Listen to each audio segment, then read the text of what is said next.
Coucou les amis, c'est Sandra, j'espère que vous allez bien aujourd'hui, j'espère que vous êtes en pleine forme, j'espère que vous avez mangé votre petit crapaud quotidien, j'espère qu'il était amer, salé, acide, mais que vous l'avez croqué quand même et que vous avez toute l'énergie nécessaire pour aller dans la direction de votre objectif, voilà, faire vos petits pas, poser vos petites pierres, celles que vous posez chaque jour.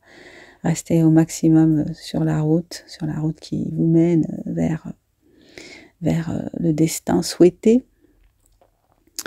Aujourd'hui, j'avais envie de vous parler de la nécessité de faire briller son petit soleil intérieur. Alors vous allez me dire, oui, ce qui se passe dans le monde, on ne peut pas être indifférent. Ok, mais concrètement, on peut faire quoi? Bon, bah oui, on peut aller manifester, oui, on peut parler, donner son avis, on peut faire de la politique, ouais, on peut faire des choses, hein. On peut faire des choses, mais on ne doit pas se laisser détruire et envahir. Et donc, du coup, une des choses à faire, c'est cultiver sa propre énergie positive, cultiver ce que je dis, j'appelle, ouais, faire briller son soleil intérieur, s'attacher à être le plus lumineux possible. Bon, qu'est-ce que ça peut bien vouloir dire? Ça fait un peu des trucs, ça pensait un peu à des trucs New Age, mais c'est juste que c'est important en fait. C'est important d'être conscient de sa lumière et de diffuser sa lumière. Bon, on est en France, on est dans un pays où il n'y a pas de guerre. On est dans un pays où on reste grandement privilégié. Et on est dans un pays où, voilà, en fonction effectivement, du lieu où on se trouve, du milieu dont on vient, de ce qu'on a fait, voilà, on est dans une posture plus ou moins facile à tenir. Après, bon, c'est pas forcément ça qui fait, hein. Il y a des gens riches qui sont malheureux, il y a des gens pauvres qui sont heureux. Voilà, c'est pas forcément lié à la condition matérielle, hein, de se sentir bien ou de ne pas se sentir bien. Voilà, ça peut être lié beaucoup pour certaines personnes à avoir une certaine religiosité, hein, à croire en Dieu. Voilà, il y a des gens que ça aide à accepter la vie et à la voir du bon côté, ou bien en tout cas à la voir avec une certaine philosophie. Donc je pense que ça tient plus à une philosophie de la vie, hein, de cette culture du soleil intérieur. C'est vraiment comment tu te sens dans la vie, comment tu te vois dans la vie, et qu'est-ce que tu penses pouvoir en faire, ce qui est une grande question, parce que effectivement, la question existentielle de base, c'est qu'est-ce qu'on fait là, pourquoi on est là, et il y a des gens qui arrivent à avoir une foi, en fait, en un destin, en quelque chose, avoir une croyance qui te dit que tu es là pour une raison précise. Puis on est très nombreux à peut-être parfois avoir ce genre de croyance, et puis souvent à être perdu parce qu'on ne sait pas trop, on n'arrive pas à se raccrocher toujours à ces croyances. Et je pense que c'est pas par hasard si la dépression, ça fait partie c'est la maladie la plus répandue dans le monde, hein, les gens qui sont dépressifs, qui vont pas bien, qui trouvent pas de sens en fait à leur vie, qui trouvent pas de sens à la façon dont tourne le monde.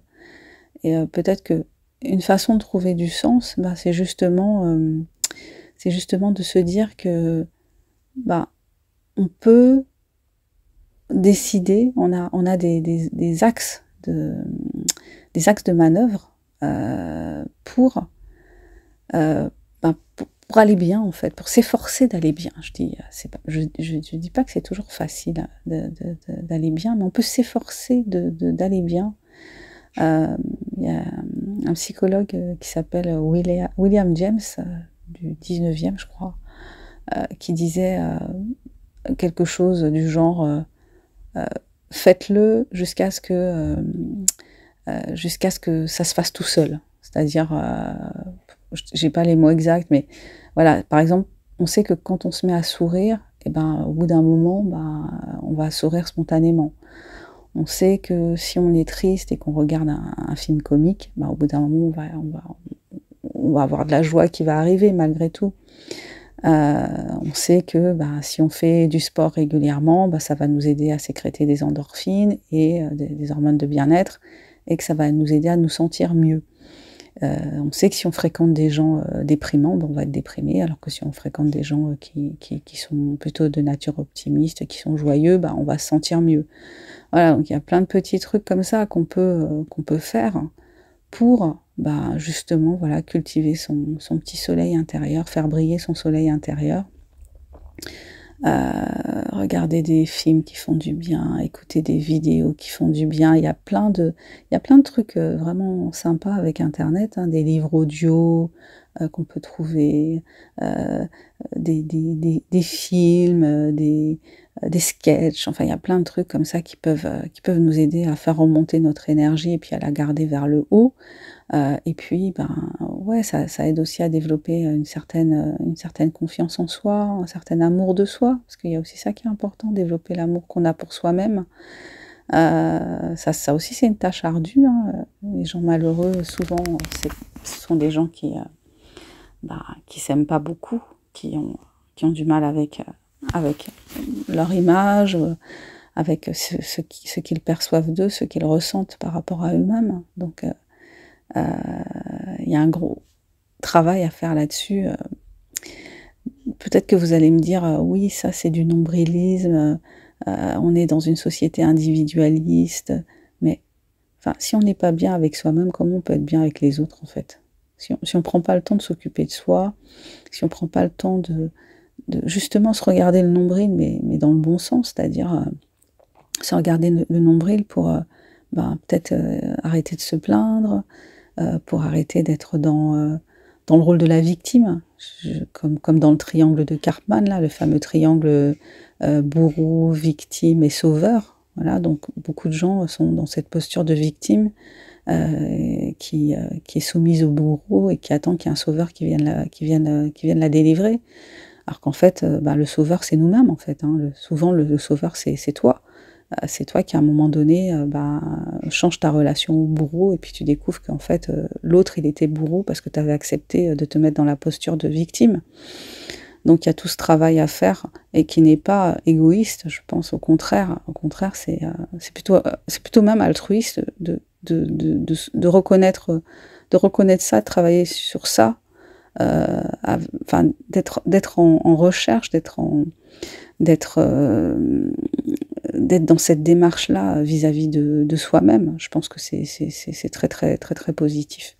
Bon, écoutez, en tout cas, voilà, c'était ça que j'avais envie de partager avec vous aujourd'hui. Je vous invite à cultiver votre soleil intérieur, à le faire briller de mille feux chaque fois que vous pouvez.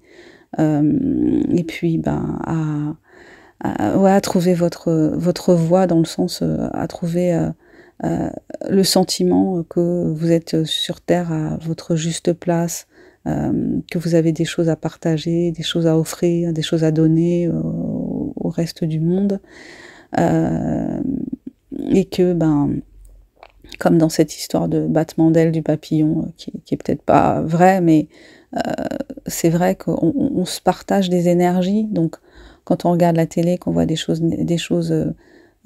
violentes, que ça ne parle que de guerre, que de meurtre, on est forcément impacté. Donc on est dans cette énergie dark qui nous tire vers le bas. Et on peut soi-même se tourner à ce moment-là vers d'autres énergies qui nous tirent vers le haut. Et puis prendre conscience que ouais, on peut faire un shift nous-mêmes et que peut-être que le monde aussi va comme il va parce que on fait pas suffisamment ce shift là, se dire je vais me tourner vers des trucs qui me font du bien, je vais balancer plutôt des bonnes choses plutôt que des mauvaises, et je vais ingurgiter des choses je vais nourrir le gentil loup, moi, plutôt que le méchant. Bon, écoutez, c'était ça que j'avais envie de partager avec vous aujourd'hui. Vous me direz si ça vous parle. Je vous remercie de votre passage sur ma chaîne. Je me présente pour ceux qui ne me connaissent pas. Je suis Sandra Ganval, écrivaine indépendante. Sur cette chaîne, je partage avec vous ce que j'ai envie de partager. Je vous invite à découvrir mon travail. Tous mes livres sont disponibles sur la plateforme Amazon en version papier et en version numérique. Il y en a pour tous les goûts. Je fais des expériences littéraires, donc j'écris des romances, des comédies, un thriller psychologique, une série de science-fiction, des nouvelles fantastiques. Et mon nouveau livre est en préparation, il s'appellera Les Comploteuses et sortira, je pense, début de l'année prochaine. Deuxième chose, si vous vous auto-éditez et que vous cherchez des astuces par rapport à l'auto-édition, j'ai fait des masterclass, une formation, des ateliers, voilà, donc qui sont disponibles sur cette chaîne. Alors allez-y, hein, c'est gratos. Et puis troisième chose, je travaille comme coach, j'accompagne des personnes qui souffrent de troubles du comportement alimentaire, voilà, anorexie, boulimie, obésité, et puis des personnes aussi qui simplement cherchent à perdre ou à prendre du poids. Ils sont un peu perdus par rapport à la relation qu'elles ont à la nourriture. Donc vous pouvez me contacter, n'hésitez pas, vous avez mon mail juste en dessous de la vidéo. Je vous souhaite une super journée ou une super soirée en fonction de l'heure à laquelle vous êtes passé par ici. Mettez un pouce si ça vous dit, partagez si vous pensez que ça peut faire du bien à quelqu'un d'entendre ce que j'ai raconté ici. Et puis, ouais, voilà, écoutez, hein, prenez soin de vous, prenez soin de votre mental, vibrez haut, et puis, faites briller et diffuser votre lumière, votre soleil intérieur.